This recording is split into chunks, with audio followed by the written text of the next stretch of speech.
In this video, you will learn how to install Live Server in Visual Studio Code. Live Server helps you run the web page continuously without refreshing the page. Hence, it is easy to work on developing web pages. First, open Visual Studio Code. If you haven't installed it yet, you can find the download link in the description section.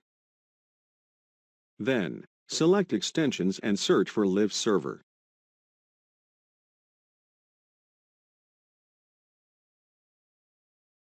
Click Install. Next, open or create a new folder.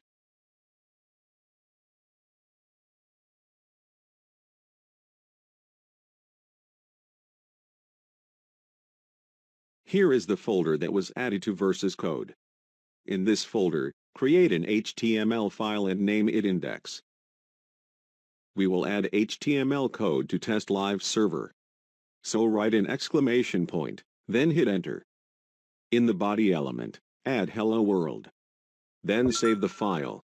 Now, right-click on index.html and select Open with Live Server. The web page will now open on your PC's default web browser. Live Server opens in port number 5500. You can also use the Visual Studio Code Live Server shortcut option to shut down the server or to run it.